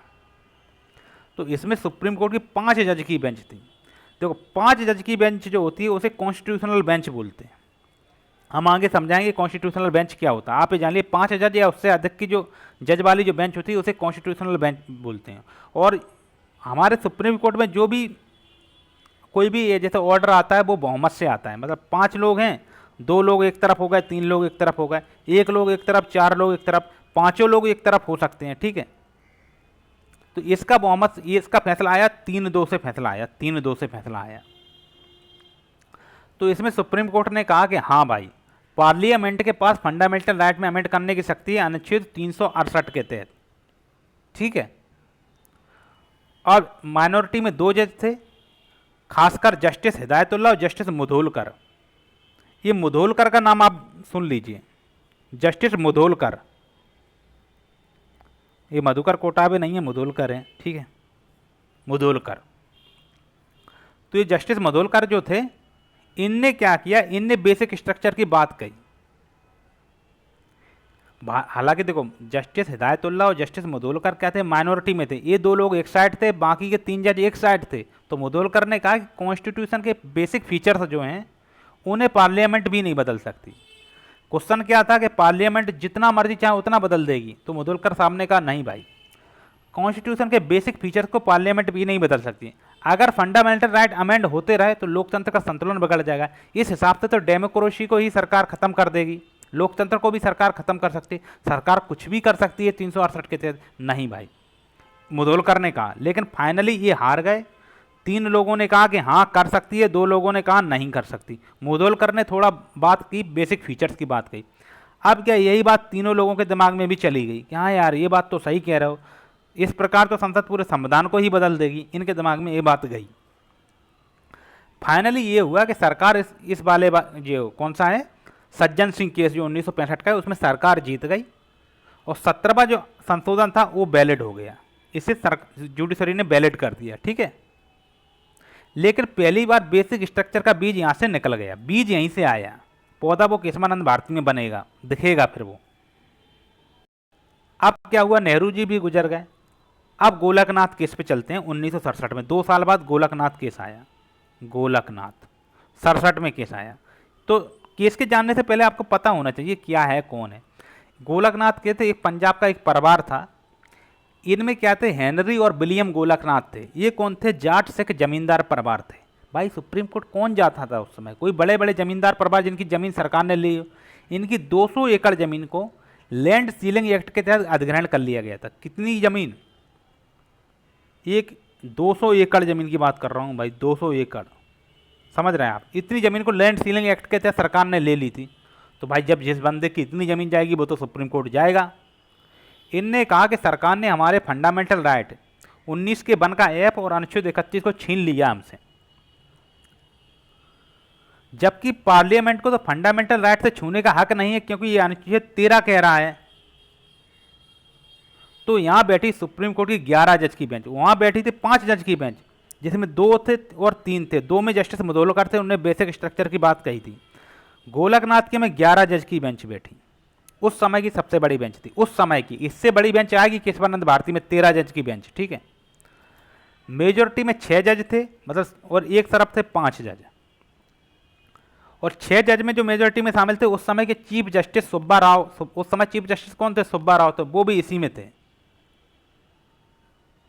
तो इनने कहा जो फंडामेंटल राइट है हमारे कॉन्स्टिट्यूशन का परमानेंट, कॉन्स्टिट्यूशन है हमारे संविधान का परमानेंट कोड है, अगर इसमें बदलाव करना है तो संविधान सभा ही कर सकती है, संसद नहीं कर सकती। लेकिन ये 5 जज बोल रहा है कि संसद कर सकती है। ये भाई पुराने डर्रे की बात कर रहे थे, लेकिन 6 जज इनके दिमाग में मुदोलकर साहब की बात घर कर गई थी कि इस प्रकार तो संसद सब कुछ बदल देगी। इन्हें ये डर था कि संसद सब कुछ बदल देगी। फाइनल वर्डिक्ट ये आया कि गवर्नमेंट हार गई। पहली बार ऐसा हुआ गवर्नमेंट हार गई, और ये बात हो गई कि अब जो फंडामेंटल राइट है, अब किसी की जमीन को कोई भी सरकार छू नहीं सकती, ठीक है। अब क्या हुआ, यहां से हुआ पार्लियामेंट अर्थात इंदिरा गांधी शॉक्ड और जुडिशरी रॉक्ड हो गई। यहां से चीजें बदली। कांग्रेस को एकदम झटका लगा पहली बार कि अब तो हमारा सब कुछ हम कुछ कर ही नहीं पाएंगे। इस हिसाब से सुप्रीम कोर्ट ये क्या कह रहा है भाई, कि बदल सकती है तो केवल संविधान सभा ही बदल सकती है, ये लोग कैसे बदल देंगे, संसद कैसे बदल देगी अनुच्छेद 13 के तहत। क्योंकि अनुच्छेद 13 कहता था जो भी मूल अधिकार में चेंज करेगा वो खुद ही बदल जाएगा। मतलब सरकार कोई भी कानून ले आती है, उसमें 10 विषय हैं, मान लो 2 विषय फंडामेंटल राइट को छू रहे हैं तो दोनों विषय को सुप्रीम कोर्ट कट कर देगा। 8 विषय ही राइट माने जाएंगे, 2 रॉन्ग हो जाएंगे। ये बात थी, ठीक है।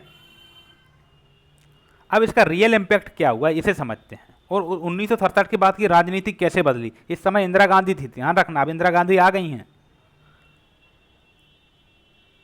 फिर तो इंदिरा गांधी ने 24वां संविधान संशोधन किया, 25वां संविधान संशोधन किया, और संशोधन के बाढ़ लाई। मतलब इतनी समझ लीजिए, ये कब का केस है, 1967 का केस है। आप 1977 मात्र 10 साल के अंतर्गत इतने संविधान संशोधन कर दिए जितने के तो अभी तक नहीं हुए थे। 24, 25, 42वां संविधान संशोधन तक इंदिरा गांधी ने कर दिया, ठीक है, मतलब 42 में 1976 में किया, लेकिन संशोधनों की बाढ़ इंदिरा गांधी के टाइम पे आ गई थी, मतलब संविधान का बहुत कुछ बदल गया था, ये टग ऑफ वार चालू हो गई थी। और यही केशवानंद भारती कैसे 1973 आता है इसी में आगे चल के। अब आते हैं 1967 से 1971 की कहानी के बीच में, इंदिरा गांधी के समय की कहानी के बीच में आते हैं। देखो ऐसा है, 1967 के चुनाव हुए, कांग्रेस सरकार कई राज्यों में हार गई। पहली बार ऐसा हुआ कांग्रेस हारी चुनाव में, और किसके चुनाव में हारी? राज्यों के चुनाव में हारी, जो हमारे मुख्यमंत्री बनते हैं उनकी। ठीक है, इंदिरा गांधी को शुरू में क्या माना जा रहा था? वीक पीएम माना जा रहा था, लेकिन इंदिरा गांधी जी ने सिद्ध कर दिया वो वीक पीएम नहीं है। उन्होंने बैंक का नेशनलाइजेशन किया, कब? 1969 में। आपने बैंकों का राष्ट्रीयकरण सुना होगा। पहले ये बैंकें क्या थी? प्राइवेट थी। इंदिरा गांधी ने कहा नहीं, अभी प्राइवेट नहीं है, सरकारी बैंक हैं, ये सरकारी हैं तो सबकी बैंक हो गई, तो गरीबों को तो फायदा ही हो रहा था ना। और फिर भी पर्स को ख़त्म कर दिया 1971 के बाद में। मतलब राजा लोगों को हम मोटी मोटी संपत्ति देते थे कि भाई तुम राजा हो, तुम अपने खर्चे के। उस समय भी राजा हाथी घोड़े से चल रहे थे, जबकि देश आज़ाद हो गया था। तो इंदिरा गांधी ने उन पर भी क्रॉस कर दिया कि भाई तुम्हारा फिर भी वर्ष खत्म। मतलब इंदिरा गांधी की छवि ऐसी उभरी कि वो सोशलिस्ट लीडर बन गई। उनका नारा था गरीबी हटाओ, रिमूव पुअर्टी। अब सुप्रीम कोर्ट का जो फैसला आया गोलकनाथ केस 1967, उसने कहा कि पार्लियामेंट फंडामेंटल राइट को बदल नहीं सकती। इससे इंदिरा जी का जितना भी सोशलिस्ट प्रोग्राम था वो खतरे में पड़ गया। इंदिरा जी ने क्या ठान लिया? इंदिरा जी ने ठाना कि सुप्रीम कोर्ट अगर रोकेगा तो हम संविधान बदल देंगे, और फिर लगातार संशोधन आए। अब हम चलते हैं 24वां संविधान संशोधन 1971 पे चलते हैं। अब क्या हुआ ऐसे समझिए, उस समय के जो महान्यायवादी थे, महान्यायवादी होते हैं वही तो सरकार की तरफ से उनके सरकार के वकील होते हैं ना, वो इंदिरा गांधी जी के पास गए और इंदिरा गांधी जी पूछी कि भाई हम क्यों हार गए इस वाले केस में, गोलकनाथ वाले केस में 1967 में, कि पार्लियामेंट की अमेंडमेंट पावर है, इस फंडामेंटल राइट पर हम क्यों नहीं कर सकते हैं। इंदिरा जी ने पूछा होगा अपने महान्यायवादी से, उनके महान्यायवादी ने कहा होगा मैडम ये आर्टिकल 13 है ना, उसमें लिखा है कि फंडामेंटल राइट जो है सरकार कोई भी ऐसी विधि बनाएगी तो यदि फंडामेंटल राइट का उल्लंघन करती है तो फिर वहीं से सुप्रीम कोर्ट उसे कट कर देगा।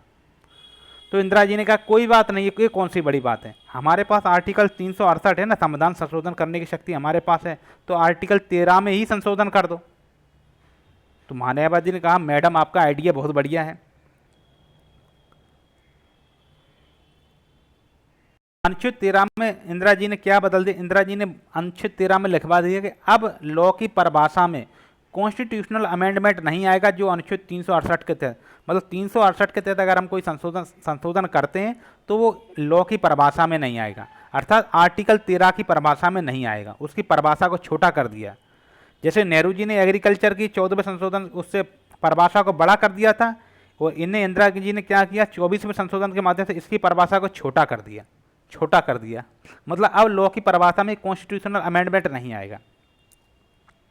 और अनुच्छेद 368 को थोड़ा बड़ा, जैसे मान लो स्थिति थी ये दोनों ऐसे ऐसे थे, ठीक है। अब इंदिरा जी ने क्या किया, 13 को तो ऐसे कर दिया, 368 को ऐसे कर दिया। ये 368 में क्या है, एक्सप्लिक्ट पावर होगी फंडामेंटल राइट को अमेंड करने की, मतलब इस पर कोई रोक टोक नहीं होगी। कुल मिला के उनने अपने आप को सुप्रीम कोर्ट के फैसले से क्या कर लिया, मुक्त कर लिया 24वें संविधान संशोधन से। फिर इंदिरा जी ने तुरंत ही 25वां संशोधन कर दिया, तुरंत ही 1971 में ही। इनने राइट टू प्रॉपर्टी को और कमजोर कर दिया। जैसे नेहरू जी ने क्या किया था, 31 का ए और 31 का बी जोड़ा था ना, इंदिरा जी ने 31 का सी जोड़ दिया, 31 का सी जोड़ दिया। और 31 का सी जोड़कर क्या कहा, 31 का सी जोड़कर क्या कहा, ये 31 का सी किस में है, मूल अधिकार में है कि नीति निर्देशक तत्व में? ये मूल अधिकार में। मतलब आप ये देखना, मूल अधिकार के नीचे अगर संसद कुछ भी संशोधन करके जोड़ती है तो जो मूल अधिकार है, मूल अधिकार कौन सा, 31, इसकी शक्ति को कमजोर करती है। मतलब 15 को कमजोर कैसे किया था, 15 के 4, 15 क्या कह रहा है, समानता का अधिकार की बात कर रहा है कि हम किसी भी जन्म के आधार पर, जाति के आधार पर भेदभाव नहीं करेंगे। जबकि 15 का 4 कह रहा है नहीं भाई, गरीबों को और पिछड़ी जाति के लोगों को हम आरक्षण दे सकते हैं, ये 15 का 4 कह रहा है, ठीक है। 31 का सी अब क्या कह रहा है, 31 का सी क्या कह रहा है कि अनुच्छेद 31 के तहत जो राइट टू प्रॉपर्टी है ना, कि जो राइट टू प्रॉपर्टी है, मतलब अगर कोई कानून डीपीएसपी नीति निर्देशक तत्व अनुच्छेद 39 का बी और 39 का सी, इसे आप अच्छे से पढ़ लेना, 39 बी और 39 सी को लागू करने के लिए बनाया, मतलब इन्हें लागू करने के लिए कोई भी कानून बनाया गया है जैसे, तो वह फंडामेंटल राइट अनुच्छेद 14 और अनुच्छेद 19 के खिलाफ होने पर भी वो वैध माना जाएगा। वो भले ही फंडामेंटल राइट के खिलाफ है तब भी वो वैध माना जाएगा। कोर्ट उसका जुडिशियल रिव्यू नहीं कर सकता है। और इसमें कंपनसेशन जो देती थी, मुआवजा देती थी, उसकी जगह कंपनसेशन शब्द हटा के अमाउंट शब्द लाया गया। अब क्या होगा, अमाउंट शब्द का मतलब ये हुआ अब सरकार जितना मर्जी तुम्हारा प्रॉपर्टी ले ले, तो अमाउंट चाहे जितना मर्जी दे दे, सरकार का जितना मन करेगा, आपका 1 बीघा लेगा आपको 10,000 रुपये देगा। मतलब आपको आप कंपनसेशन की बात नहीं कर सकते, अब अमाउंट मिलेगा बस आपको। मतलब ये हुआ यहाँ डीपीएसपी अर्थात नीति निर्देशक तत्व को फंडामेंटल राइट पर बड़ा सिद्ध कर दिया इसे। मतलब 39 के बी और सी को लागू करने के लिए चाहे 14 का उल्लंघन हो जाए, चाहे 19 का उल्लंघन हो जाए, कुछ भी हो जाए, लेकिन ये बड़ा है। इसके लिए यदि कोई सरकार करती है, मतलब इसका 39 बी और 39 सी में क्या है ये आपको समझना है। 39 बी कहता है कि समुदाय के तहत किसी भी भौतिक संसाधन पर लोगों का स्वामित्व और नियंत्रण वितरित किया जाना चाहिए, क्योंकि यह जनता की सामान्य भलाई के लिए है। 39 सी कहता है कि आर्थिक व्यवस्था की कार्यप्रणाली ऐसी होना चाहिए कि धन और उत्पादन के साधनों का अहितकारी संकेंद्रण ना हो। इसे समझिए, मतलब क्या होता है, इनका कहने का मतलब है कि बैंक हैं, अब कोई आदमी, एक आदमी पे है करोड़ों करोड़ों की संपत्ति है, तो उस पर धन का संकेंद्रण नहीं होना चाहिए। ये कौन कह रहा है, 39 सी कह रहा है। और 39 भी क्या कर रहा है कि भौतिक संसाधन, जमीन क्या है, जमीन क्या भौतिक संसाधन है, उसके नियंत्रण को हम कैसे वितरण, किस पे कितनी जमीन रहेगी ये हम बताएंगे। तो अभी कई जगह तुम देखते हैं किसी आदमी पे 50 बीघा से ज़्यादा नहीं होना चाहिए, 30 बीघा से ज़्यादा नहीं होना चाहिए, ये सब था ना, ये यही है 39 बी और 39 सी। इन्हें लागू करना है किसी सरकार को, मतलब किसी की संपत्ति छीनना है, किसी की कंपनी पर कब्जा करना है और लोगों का उसमें करना है, लोगों का योगदान बढ़ाना है, तो इसमें इस आधार पर कि 14 और 19 के आधार पर वो कहाँ नहीं जा सकते, कोर्ट नहीं जा सकते। आप देखना नीति निर्देशक तत्व में कई चीज़ें, नीति निर्देशक तत्व उद्योग के प्रबंधन में श्रमिकों की भागीदारी, मतलब बड़े बड़े उद्योग हैं उनका एक ही मालिक है, श्रमिक का कोई अधिकार नहीं है। इंदिरा जी ने श्रमिक को अधिकार दिए, समझ गए आप लोग। अब इस अमेंडमेंट को तुरंत 1973 में केशवानंद भारती ने चैलेंज किया, इसे समझते हैं। सुप्रीम कोर्ट में केशवानंद भारती केस 1973 का है। ये केरल के एक मठ, एडनीर मठ था, जो एडनीर मठ था उसके प्रमुख थे स्वामी केशवानंद भारती। इनने अपनी एक याचिका डाली।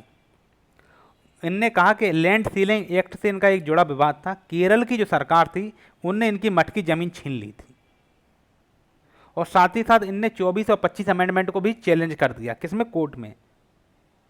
ये एक साधु थे केशवानंद, इन्होंने इंदिरा गांधी की सरकार को चैलेंज किया कोर्ट में। गवर्नमेंट आई, गवर्नमेंट ने कहा अगर पार्लियामेंट हमारी संसद है फंडामेंटल राइट को नहीं बदलेगी तो सामाजिक न्याय और समाजवाद जैसे शब्द अधूरे रह जाएंगे। लेकिन केशवानंद भारती के साइड से क्या बोला गया, अगर पार्लियामेंट को एब्सोल्यूट पावर दे दी गई तो ये तो डेमोक्रेसी को ही खत्म कर देगी, लोकतंत्र ही खत्म कर देगी, ये तो कुछ भी कर देगी। मतलब ये अब तक की सबसे हीटेड डिबेट बन गई। जज भी डिवाइड हो गए, 13 जज की सबसे बड़ी ये बेंच थी। 24 और 25 संविधान संशोधन को क्या किया गया था, चुनौती दी गई थी। 24वां को तो राइट कर दिया गया, इसको तो पूरा सही कर दिया गया, कहा ठीक है। 25वां को थोड़ा कट किया गया है, इस पर थोड़ा लिमिट लगाया गया कि भाई ऐसा नहीं है कि डीपीएसपी तुम जो मर्जी लागू करो और ये जो सुप्रीम कोर्ट कुछ नहीं कर सकता। डीपीएसपी के लिए भी कुछ लागू करो, सब कुछ सबका सब जुडिशियल रिव्यू में होगा, और बेसिक स्ट्रक्चर की बात कही गई यहाँ पे। सुप्रीम कोर्ट ने कहा तुम चिंता मत करो, पार्लियामेंट संविधान को में संशोधन कर सकती है, फंडामेंटल राइट में भी कर सकती है। गोलकनाथ केस में हमने जो बात बोला था वो गलत बात है, बिल्कुल कर सकती हैं, लेकिन आप बेसिक स्ट्रक्चर को चेंज नहीं कीजिए, मूल ढांचा चेंज नहीं कर सकती हो, ठीक है। इंदिरा गांधी को पार्शियली विक्ट्री मिल गई, इसमें सोशलिस्ट लॉज थे बच गए, लेकिन सुप्रीम कोर्ट ने पहली बार पार्लियामेंट की पावर पर लिमिट लगा दी, और वो लिमिट परमानेंट लिमिट थी।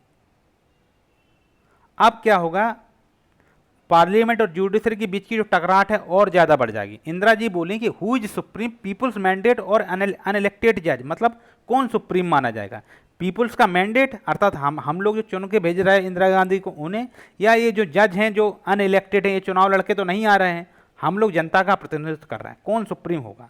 फिर तो इंदिरा जी ने 42वां कॉन्स्टिट्यूशनल अमेंडमेंट लाई, और ज्यूडिशरी की ताकत को परमानेंट कुचलने की यहाँ कोशिश की गई। मतलब 1965 में सज्जन सिंह तक क्या बोल रहा था सुप्रीम कोर्ट के, ठीक है फंडामेंटल राइट में संसद क्या कर सकती है, संशोधन कर सकती है। 1967 में बोला कि नहीं भाई ये नहीं कर सकते हैं फंडामेंटल राइट में संशोधन, ठीक है। फिर 1971 में क्या हुआ, 24वां संविधान संशोधन आया, इंदिरा जी ने पार्लियामेंट को पावर दी, ठीक है। 1971 में 25वां संविधान संशोधन आया, यहाँ डीपीएसपी को फंडामेंटल राइट से ऊंचा रखा है, मतलब नीति निर्देशक तक 25वें संविधान संशोधन के माध्यम से फंडामेंटल राइट श्रेष्ठ किया गया। किसे किसे, 39 के बी को और सी को, ठीक है। 1973 में केशवानंद भारती केस आया, सुप्रीम कोर्ट बोली पार्लियामेंट अमेंड कर सकती है लेकिन बेसिक स्ट्रक्चर को नहीं छू सकती। और यही आज तक चल रहा है, भारत का जो संवैधानिक नियम है आज भी यही है कि पार्लियामेंट संशोधन कर सकती है पर बेसिक स्ट्रक्चर को टच नहीं कर सकती। इसे आपको काफ़ी डिटेल से समझा देता हूं। देखो इसका मूल सवाल क्या था, क्या मूल सवाल अभी तक क्या हुआ, क्या पार्लियामेंट के पास अनलिमिटेड पावर है संविधान में संशोधन करने की। तो 1951 में सुप्रीम कोर्ट क्या बोलता है कि हाँ भाई पार्लियामेंट, सुप्रीम कोर्ट बोलता है कि पार्लियामेंट संविधान, पूरे संविधान में कहीं भी अमेंड कर सकती है। 1951 के शंकरी प्रसाद केस में 1951। 1965 में क्या बोल रहा है, सज्जन सिंह के केस में सुप्रीम कोर्ट ने वही बात दोहराई जो शंकरी प्रसाद केस में बोली थी, लेकिन मुदोलकर साहब ने ये वार्निंग दी कि ऐसे अगर आप कहोगे ना कि संसद कुछ भी कर सकती है तो संसद पूरा संविधान ही ना बदल दे कहीं, ठीक है। मुदोलकर ने वार्निंग दी 1965 में, जबकि 51 में क्या बोले थे शंकरी प्रसाद में कि हाँ कर ही सकते हैं, क्यों नहीं कर सकते, 368 के तहत पावर है भाई, जरूरत पड़ेगा तो करना भी चाहिए। 1967 में आप क्या बोल रहे हो, सुप्रीम कोर्ट ने एकदम पलटी मारी इसमें, पार्लियामेंट फंडामेंटल राइट में अमेंड नहीं कर सकती।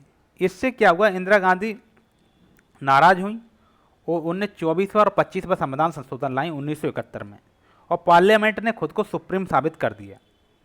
चुनौती सुप्रीम कोर्ट में गई 1973 में केशवानंद भारती केस के माध्यम से, और अब तक की सबसे बड़ी बेंच बैठी 13 जजों की बेंच, आज तक की सबसे बड़ी बेंच है ये 13 जजों की बेंच। अब केशवानंद भारती कौन थे, जैसे कि आपको बताया केरल के एडनीर मठ के स्वामी थे। केरल में उस समय कांग्रेस की सरकार थी क्या, नहीं भाई, केरल में उस समय कम्युनिस्ट गवर्नमेंट थी, ठीक है। ये कम्युनिस्ट गवर्नमेंट ने क्या, ये लैंड सीलिंग एक्ट पास किया था और मठ की जमीन को अधिग्रहित कर लिया था। केशवानंद भारती सुप्रीम कोर्ट पहुंचे, उनकी शिकायत थी कि प्रॉपर्टी का राइट है, आर्टिकल 31 के तहत उनका हनन हो रहा है, उनकी जमीन कैसे सरकार छीन लेगी।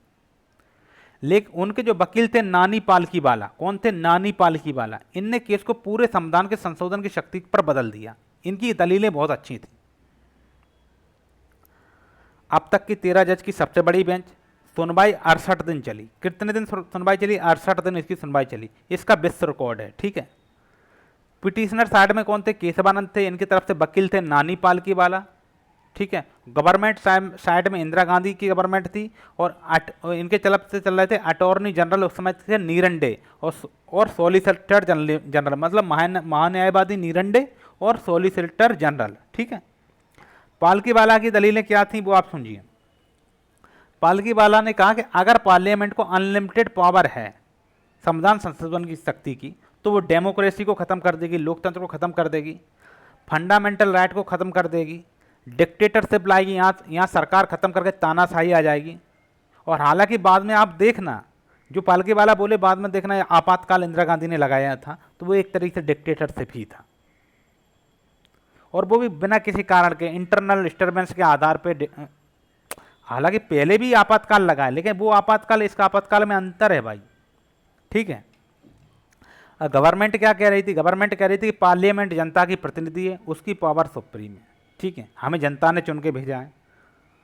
अगर हम अमेंड नहीं करेंगे, संविधान में संशोधन नहीं करेंगे, तो हम सोशलिज्म को कैसे लाएंगे, गरीबी को कैसे हटाएंगे, लैंड रिफॉर्म्स कैसे करेंगे, और ज्यूडिशरी जनता की चुनी हुई सरकार को नहीं रोक सकती, इनका कहना था ये। अब आया जजमेंट कब आया, 24/4/73 को, इसकी तिथि याद रखना, 24/4/1973 को जजमेंट आया इसका। इसकी बेंच डिवाइड थी 7-6 में, एक तरफ से 7 जज, एक तरफ से 6 जज। 6 जज, ये 7 जज क्या बोले ये सुनिए। 7 जज बोले कि पार्लियामेंट संविधान में संशोधन कर सकती है, लेकिन कॉन्स्टिट्यूशन के बेसिक स्ट्रक्चर को नहीं छू सकती। संशोधन तुम करो लेकिन कॉन्स्टिट्यूशन के बेसिक स्ट्रक्चर को नहीं छुओ। बेसिक स्ट्रक्चर मतलब मूल भावना को। माइनॉरिटी के जो 6 जज थे ये कह रहे थे नहीं पार्लियामेंट तो अनलिमिटेड पावर, ये वही भाषा बोल रहे थे जो शंकरी प्रसाद के केस में बोली गई थी, सज्जन सिंह के केस में बोली गई थी। लेकिन ये बात गोलकनाथ वाली भाषा नहीं बोल रहे थे, ये भाषा बोल रहे थे एकदम समझदारी की भाषा जो 7 जज थे। इनने कहा भाई संशोधन तो तुम करो, ये थोड़ी कि संविधान ही बदल दो। ठीक है, ये वर्डिक्ट ये आया कि 24वां संशोधन तो इनने वैलिड कर दिया कि तुम जो बात बोले थे 24वें संविधान संशोधन में वो वैलिड है। ठीक है, 25वें संशोधन में क्या किया था, डीपीएसपी को बड़ा किया था, डीपीएसपी को बड़ा किया था मूल अधिकार पे, तो इसलिए पार्शियली अनवैलिड कर दिया। मतलब इस पार्शियली वैलिड भी कह सकते हैं, पार्शियली अनवैलिड भी कह सकते हैं। ठीक है, मतलब इनने कहा ऐसा नहीं है कि आप 39B और C के नाम पे कुछ भी करते रहें और सुप्रीम कोर्ट कुछ नहीं बोलेगा। तो 25वें पे क्या हुआ, थोड़ा सा कट लगा, पूरा नहीं थोड़ा कट लगा, 24वें पे पूरा राइट हो गया, ये है। ठीक है, अब बेसिक स्ट्रक्चर की जो डॉक्ट्रिन आया इसी में आया, संविधान का मूल ढांचा, पार्लियामेंट भी नहीं बदल सकती उसे। ठीक है, अब ये क्या है इसे समझ लेते हैं। सुप्रीम कोर्ट ने इसकी कोई फाइनल एक लिस्ट नहीं दी कि भाई ये बेसिक स्ट्रक्चर है, समय समय पर सुप्रीम कोर्ट बताता रहता है, लेकिन कुछ चीज़ें बोली थी कि संविधान की सर्वोच्चता, लोकतंत्र, रिपब्लिक भारत रहेगा अर्थात गणतंत्र रहेगा, जुडिशियली रिव्यू रहेगी, fundamental right, separation of power शक्तियों का पृथक्करण, फेडरलिज्म अर्थात हमारे यहाँ ऐसा नहीं होगा कि राज्य नहीं रहे, राज्य भी रहेंगे, और विधि का शासन रहेगा, रूल ऑफ लॉ रहेगा। बाद के केस में एलिमेंट्स जोड़े गए, जैसे बाद के केस में हमने सेकुलरिज्म को जोड़ दिया, समाजवाद को इसमें जोड़ दिया, बाद में हमने पार्लियामेंट्री सिस्टम को, संसदीय शासन व्यवस्था को भी बेसिक स्ट्रक्चर का पार्ट मान लिया। बाद में फिर हम फ्री एंड फेयर इलेक्शन की भी बात करने लगे, फिर न्यायिक स्वतंत्रता की बात, ये सब बाद में जोड़ी गई। ठीक है, मतलब ऐसे समझिए, आज जो हमारे यहाँ संसदीय शासन प्रणाली है जबकि ब्रिटेन में अध्यक्षात्मक शासन प्रणाली है, तो हम लोग कहते हैं संसदीय शासन प्रणाली आप क्या है, यहाँ का बेसिक स्ट्रक्चर है। मतलब संसद यदि हमारे यहाँ की संसदीय शासन प्रणाली को खत्म करके अमेरिका का अध्यक्षात्मक प्रणाली लागू करती है तो इसमें संविधान संशोधन तो होगा, लेकिन फिर उसका जुडिशियली रिव्यू होगा, अर्थात सुप्रीम कोर्ट की सहमति के बिना यहाँ की संसदीय शासन प्रणाली को खत्म नहीं किया जा सकता। आप और इसको खत्म करने के लिए 13 जजों से बड़ी बेंच बैठेगी, तब ये सब होगा। ठीक है, इससे क्या हुआ, इससे कुल मिला के इंदिरा गांधी नाराज हो गई, और इतनी नाराज हो गई उन्होंने जज ने जनता की सुप्रीमेसी को नकार दिया। इंदिरा गांधी का कहना यह था कि जज जो लोग हैं हम जनता के द्वारा चुने हुए और हमें नकार रहे हैं, और ये जज कोई चुनाव लड़के थोड़ी आए हैं। तो इनने क्या किया, इंदिरा जी ने सुप्रीम कोर्ट की सीनियरिटी रूल को तोड़ दिया। सुप्रीम कोर्ट के 3 जो बड़े जज थे, और ये इसके जो अध्यक्ष थे ना कौन थे, सीकरी साहब थे, उस समय सीजीआई कौन थे, सीकरी थे। ठीक है, जब वो रिटायरमेंट हो जाते हैं आपको बताते हैं, तो 3 जज जो थे सुप्रीम कोर्ट के, इनकी क्या सीनियरिटी को तोड़ कर चौथे जज ए.एन. रे, जिनने कहा था, ए.एन. रे चौथे जज थे, इनने कहा था ए.एन. रे ने कि हाँ पार्लियामेंट सब कुछ संशोधन कर सकती है, उन्हें सीजीआई बना दिया था, सुप्रीम कोर्ट का चीफ जस्टिस बना दिया। और इंदिरा जी ने क्या इमरजेंसी लगाई 1975 में, इमरजेंसी लगाई अर्थात आपातकाल, और फंडामेंटल राइट को सस्पेंड कर दिया, फंडामेंटल राइट को सस्पेंड किया। ठीक है, और 42वां संविधान संशोधन 1976 के माध्यम से अनलिमिटेड पावर सरकार को देने की इनने कोशिश की। ठीक है, लेकिन फिर बाद में 1978 का मिनर्वा मिल केस आएगा, सुप्रीम कोर्ट ने पार्लियामेंट को रोका और बेसिक स्ट्रक्चर डॉक्ट्रिन जो था उसे परमानेंट प्रिंसिपल बनाया मिनर्वा मिल्स के केस में। वो आपको अब आगे हम समझाएंगे। क्या है, केशवानंद को जमीन नहीं मिली, केशवानंद साहब हार गए, लेकिन आज इनका नाम हमारे संवैधानिक इतिहास में अमर हो गया। ठीक है, थोड़ा ये समझ लेते हैं कि पार्लियामेंट ने किसको मतलब इंदिरा गांधी जी ने किस किस जज को बाईपास किया था।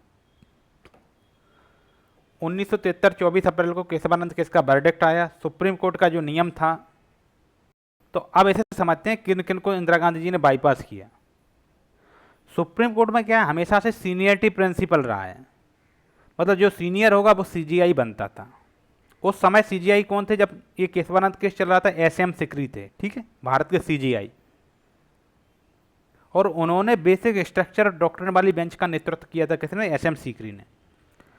वो क्या है, फिर वो रिटायर हो गए हैं। 24 अप्रैल 1973 को वो रिटायर हो गए हैं। अब उनके बाद जो सीजीआई बनने थे वो किसे बनना था? Justice J.M.. सेलत को बनना था। जे.एम. सेलत को बनना था। इनके बाद दूसरे नंबर पे थे ए.एन. ग्रोवर साहब थे। तीसरे नंबर पे के.एस. हेगड़े थे। तो इन लोगों को इंदिरा गांधी ने बाईपास कर दिया। क्यों बाईपास कर दिया? क्योंकि ये लोग सरकार के अपोजिट में गए थे और बेसिक स्ट्रक्चर डॉक्ट्रिन इन लोगों ने दिया था। इंदिरा गांधी ने क्या किया? सीनियरिटी का रूल तोड़ दिया और जस्टिस ए.एन. रे, ठीक है, इन्हें चीफ जस्टिस बना दिया क्योंकि ये गवर्नमेंट के पक्ष में थे। इंदिरा गांधी का एक संदेश था, वो साफ था कि आप हमारे पक्ष में रहेंगे तो आप फायदा में रहेंगे, ठीक है। यहीं से ज्यूडिशरी और एग्जीक्यूटिव अर्थात कार्यपालिका और न्यायपालिका के बीच जो ट्रस्ट था वो टूट गया। मतलब सुप्रीम कोर्ट की जो इंडिपेंडेंस थी उस पर सीधा हमला था। फिर बाद में सुप्रीम कोर्ट की इंडिपेंडेंस को बेसिक स्ट्रक्चर का पार्ट बनेगी बाद में, आप देखना। अब आप ये तो समझ रहे हैं, लेकिन यहाँ मैं कुछ और बता देता हूँ। पार्लियामेंट की ज्यूडिशरी से संबंधित क्या क्या पावर है ये आपको पता होना चाहिए। जब इंदिरा गांधी ये कर रही थी उनके पास पावर तो होगा। संविधान के तहत पार्लियामेंट के पास सीधी पावर नहीं है कि वो जज को हटाए या नियुक्त करे। जज की इंडिपेंडेंस को सुरक्षित रखने के लिए संविधान निर्माता ने उनकी जो संसद की जो पावर है वो सीमित रखी है, लेकिन जज की अपॉइंटमेंट से संबंधित कुछ पावर इनके पास हैं। जैसे अनुच्छेद 124 का 2 है। अनुच्छेद 124 का 2, इसमें क्या कहा गया है? इसमें क्या गया है कि संविधान के अनुसार अनुच्छेद 124 के 2 के अनुसार प्रेसिडेंट अर्थात राष्ट्रपति चीफ जस्टिस ऑफ इंडिया और अन्य जज से कंसल्ट करके सुप्रीम कोर्ट के जज की नियुक्ति करेंगे। किससे कंसल्ट करेंगे? चीफ जस्टिस ऑफ इंडिया से और अन्य जज से कंसल्ट करके सुप्रीम कोर्ट के जज की नियुक्ति करेंगे। लेकिन 1973 में इंदिरा गांधी ने क्या किया? इस कंसल्टेशन को तो इग्नोर कर दिया और सीधे चौथे नंबर के जज ए.एन. रे को सुप्रीम कोर्ट का सीजीआई बना दिया। सिस्टम ये था कि पार्लियामेंट जो है सीधे अपॉइंटमेंट नहीं कर सकती, लेकिन लॉ बनाकर अपॉइंटमेंट सिस्टम को बदल सकती है। मोदी जी ने कोशिश की एनजेसी एक्ट के माध्यम से। एनजेसी एक्ट लाई जजों की नियुक्ति से संबंधित 2014 में, मोदी जी के टाइम की बता रहा हूँ।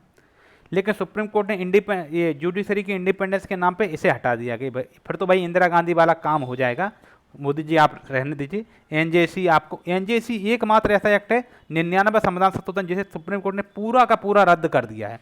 बाकी किसी भी संविधान संशोधन 42वें संविधान संशोधन को सुप्रीम कोर्ट ने पूरा का पूरा रद्द नहीं किया था, लेकिन इसे पूरा रद्द कर दिया, ठीक है। जज की नियुक्ति की बात 124 के 2 में, लेकिन 124 का 4 है और 5 है। 124 के 4 और 5 जो है ये जज को हटाने की बात करते हैं। और जज को कैसे हटाओगे? स्पेशल मेजोरिटी से हटेगा। मतलब संविधान जो संसद का कुल बहुमत और उपस्थित मतदान करने वाले के 2/3 बहुमत से ही जज को हटा सकते हैं। इसे बोलते हैं इम्पीचमेंट। एक तरीके से राष्ट्रपति की जैसा महाभियोग है। और अभी तक ये कितने जजों पर आया? अभी तक केवल एक जज थे, भी रामास्वामी, ठीक है, इनके ऊपर आया था ये 1913 में। ये क्यों बच गया? उस समय की जो सरकार थी पीवी नरसिम्हा राव की, वो साउथ के थे। रामास्वामी का नाम से आपको पता चल रहा होगा कि ये भी साउथ के थे, तो ये बच गए। मतलब इम्पीचमेंट मोशन आया तो, लेकिन पास नहीं हुआ था। तो कौन से आर्टिकल के तहत? 124, 4 और 5 के तहत। 124 का 2 क्या कहता था कि राष्ट्रपति सुप्रीम कोर्ट के जज की नियुक्ति करेंगे, लेकिन सुप्रीम कोर्ट के चीफ जस्टिस और अन्य जज से सलाह लेने के बाद। लेकिन इंदिरा गांधी ने ऐसा नहीं किया, ठीक है। इससे आगे का पार्ट हम अगले वीडियो में लाएंगे। इसे बहुत गहराई से समझने की ज़रूरत है। एक फिलॉसफी की तरह इसे समझना है कि कैसे चीज़ें बदली हैं, ठीक है। धन्यवाद। अगला पार्ट आएगा बहुत जल्दी।